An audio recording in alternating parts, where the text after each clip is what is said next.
Hello student of class 8th. As you know that we are studying, we have just completed the 4th chapter of your chemistry, that is the 4th chapter of your science, and the name of this chapter is metal and non-metal.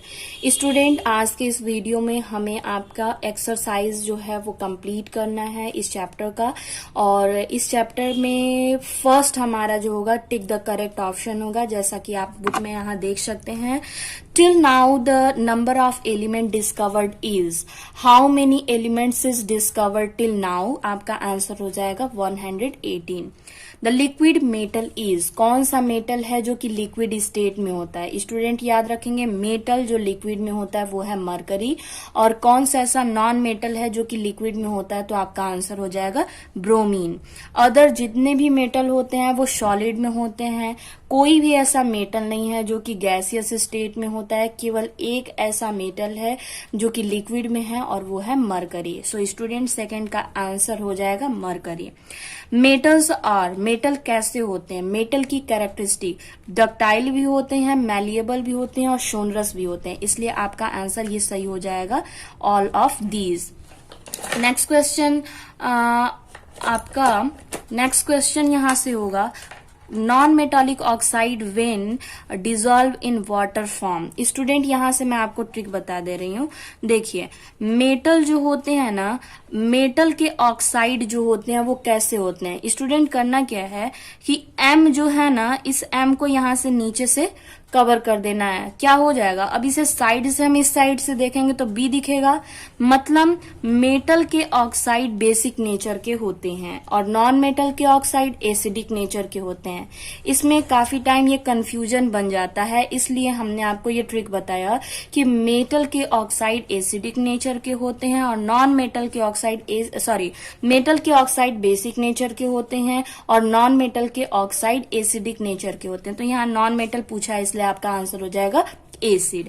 Next question, coin are made up of. Student, coin सिक्के जो होते हैं किसके बने होते हैं? Answer होगा copper के भी बनते हैं, सिल्वर के भी बनते हैं और गोल्ड के भी बनते हैं। तो आपका करेक्ट आंसर हो जाएगा all of these. Next question है, the non metal which is good conductor of electricity is. कौन सा ऐसा नॉन मेटल है जो इलेक्ट्रिसिटी का गुड कंडक्टर होता है? नॉर्मली हम पढ़ते हैं कि नॉन मेटल गुड कंडक्टर नहीं होते हैं, बट ग्रेफाइट ऐसा है जो कि इलेक्ट्रिसिटी का गुड कंडक्टर होता है। और जैसा कि आप देख सकते हैं कि ये मेरे हाथों में जो पेंसिल है मेरे हाथ में, जो उसमें बीच में जो लीड लगी हुई है, ये किसका बना होता है? तो आपका आंसर हो जाएगा ग्रेफाइट का बना होता है। Property by virtue of which the metal can be beaten into thin sheet. Student, आपको पता है जहां पे वर्ड शीट आ जाएगा मतलब कि वो प्रॉपर्टी है मैलिएबिलिटी का, और जहां पे डक्ट का आ जाएगा, वायर का, वो होगा डक्टिलिटी का। सोनैरिटी मतलब तो होता है क्या? रिंगिंग साउंड प्रोड्यूस करना। ठीक है, तो हम कह सकते हैं कि 7 का ऑप्शन आपका बी सही हो जाएगा, malleability. Next question, metal react with oxygen to form. Metal oxygen से रिएक्ट करके क्या बनाते हैं? ऑक्साइड बनाते हैं, ये तो क्लियर है, बट कौन से ऑक्साइड बनाते हैं? बेसिक ऑक्साइड बनाते हैं। Next question, out of following which one is the most reactive metal. जो नीचे दिए गए हैं उनमें से सबसे ज्यादा रिएक्टिव मेटल क्या है? एज स्टूडेंट, आपको पता है कि आपने जो रिएक्टिविटी सीरीज लर्न किया हुआ है, उस रिएक्टिविटी सीरीज में सबसे पहले पोटेशियम आता है, बट इस ऑप्शन में पोटेशियम न होने की वजह से उस रिएक्टिविटी सीरीज का सेकंड ऑप्शन है सोडियम, ये मोस्ट रिएक्टिव मेटल होगा। अगर इस ऑप्शन में पोटेशियम रहता तो पोटेशियम मोस्ट रिएक्टिव मेटल होता। Next question, which of following is the most ductile metal. कौन सा ऐसा है जो आसानी से डक्टाइल हो जाता है, मतलब उसे वायर में ड्रॉ किया जा सकता है? तो आपका आंसर डक्टिलिटी और मैलिबिलिटी को का बेस्ट एग्जाम्पल जो है वो है गोल्ड। तो आपका ऑप्शन बी सही हो जाएगा, गोल्ड। नेक्स्ट देखते हैं, filling the blank with appropriate word. Metals are, metal क्या होते हैं? हीट के अच्छे कंडक्टर होते हैं, so good conductor of heat. Non metals are bad conductor of heat and electricity, except graphite. Next, metals are used to make wire of sitar. Metals जो होते हैं ये सितार के वायर के फॉर्मेशन में वर्क करते हैं। Non metals have low density. Next, diamond is hardest substance known. Next, magnesium hydroxide is a basic oxide. Magnesium hydroxide basic oxide होता है, ठीक है, क्योंकि ये मेटल का हाइड्रोक्साइड है या ऑक्साइड है, इसलिए बेसिक नेचर का होता है। नेक्स्ट है विच वन और यहाँ पे फिलिंग द ब्लैंक था। Sulphur is used to make cracker. Crackers बनाने में, पटाखे बनाने में सल्फर का यूज किया जाता है। Next, an oxide which react with an acid to form salt and water is called basic oxide.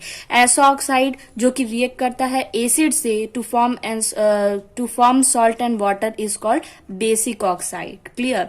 Next, there are certain elements which show property of metal as well as non-metal. कुछ ऐसे elements होते हैं जो कि metal की property को भी show करते हैं और नॉन मेटल की भी प्रॉपर्टी को शो करते हैं। दे आर कॉल्ड, उन्हें हम क्या कहते हैं? तो उन्हें हम कहते हैं मेटलॉइड्स। नेक्स्ट क्वेश्चन है, some metal oxide show both acidic and basic behaviour. जो बीच का कॉमन होता है, एसिडिक और बेसिक दोनों बिहेवियर को शो करता है, उसे हम कहते हैं एम्फोटेरिक ऑक्साइड। नेक्स्ट स्टूडेंट आपका क्वेश्चन है, वी राइट ट्रू और false for the following statement. True और false for the following statement, आगे आपको दिए गए क्वेश्चन का ट्रू फॉल्स बताना है। Non metals are bad conductor of electricity. Non metal bad conductor of electricity होते हैं, तो ये हो जाएगा ट्रू। नॉन मेटल तो बैड कंडक्टर होते ही हैं। डायमंड इज नॉन मेटल, तो ये भी ऑप्शन ट्रू है। Non metals have low density, तो ये भी ऑप्शन ट्रू होगा। Sodium is more reactive than iron, तो रिएक्टिविटी सीरीज में जैसा कि आपने पढ़ा है कि सोडियम आयरन से ऊपर आता है, इसलिए सोडियम को हम कहेंगे कि मोर रिएक्टिव है आयरन से, इसलिए ये भी ट्रू हो जाएगा। Corrosion of iron is called rusting. As student आपको पता है कि आयरन के कोरोजन को ही रस्टिंग कहते हैं, कॉपर और सिल्वर के कोरोजन को रस्टिंग नहीं कह सकते हैं, तो ऑप्शन सही हो जाएगा। Sulphur dioxide form the sulphurous acid with water, ये भी ऑप्शन सही हो जाएगा। नेक्स्ट क्वेश्चन स्टूडेंट आपका जो नेक्स्ट क्वेश्चन है वो है matching column A to column B. यहां आप देख सकते हैं सोडियम ऑक्साइड क्या है? बेसिक ऑक्साइड है, तो फर्स्ट का आपका ऑप्शन एफ सही हो जाएगा, इससे मैच करना है। नेक्स्ट है नॉन मेटल का ई से आप मैच करेंगे, bad conductor of heat and electricity. Next question है ग्रेफाइट। ग्रेफाइट क्या है? ग्रेफाइट का यूज हम इलेक्ट्रोड बनाने के लिए करते हैं, वही इलेक्ट्रोड जो कि आप बैटरी के दोनों टर्मिनल पे आप देख सकते हैं रॉड के फॉर्म में लगा हुआ होता है, उसे हम इलेक्ट्रोड कहते हैं। गोल्ड क्या है? गोल्ड का यूज हम ज्वेलरी के फॉर्मेशन में करते हैं। ब्लू लिटमस रेड में ब्लू लिटमस रेड में कब कन्वर्ट होता है? जब मीडियम एसिडिक होता है, तब blue litmus paper red colour में कन्वर्ट हो जाता है। सोनरस क्या होता है? सोनरस की प्रॉपर्टी किसमें होती है? मेटल में। सोनरस मतलब कि रिंगिंग साउंड प्रोड्यूस करना, और ये रिंगिंग साउंड कौन प्रोड्यूस करता है? मेटल करता है। स्टूडेंट नेक्स्ट आपका क्वेश्चन जो है एक्टिव लर्निंग में आप यहां देख सकते हैं, राइट 1 और 2 words answer for the following. आपको 1 और 2 वर्ड्स आपको बताने हैं यहाँ पे। Name the metal which is soft and can be cut with knife. तो सोडियम और पोटेशियम होता है, हमें केवल एक ही लिखना है, इसलिए हम यहाँ पे सोडियम लिखेंगे। Which metal has the highest density? कौन सा ऐसा मेटल है जिसकी डेंसिटी सबसे ज्यादा होती है? तो आपका आंसर होगा इरिडियम। ठीक है। Next question, name one amphoteric oxide. Zinc oxide को एम्फोटेरिक ऑक्साइड कहते हैं क्योंकि ये एसिडिक और बेसिक दोनों तरीके के ऑक्साइड होते हैं। Which non metal is the hardest known substance? तो आपका आंसर हो जाएगा diamond. Diamond is the hardest known substance. Next question है, name one acidic and one basic oxide. कोई एक एसिडिक और बेसिक ऑक्साइड को आपको यहाँ पे नेमिंग करना है, तो आपका आंसर हो जाएगा SO2 sulphur dioxide, Na2O sodium oxide. ये एसिडिक है, सल्फर ऑक्साइड एसिडिक है और सोडियम ऑक्साइड बेसिक ऑक्साइड है। Next question, which non metal is good conductor of electricity? Your answer is graphite. So student, next के video में हम discuss करेंगे short answer type question of this chapter और उसके बाद हम लॉन्ग क्वेश्चन को डिस्कस करेंगे। Thank you.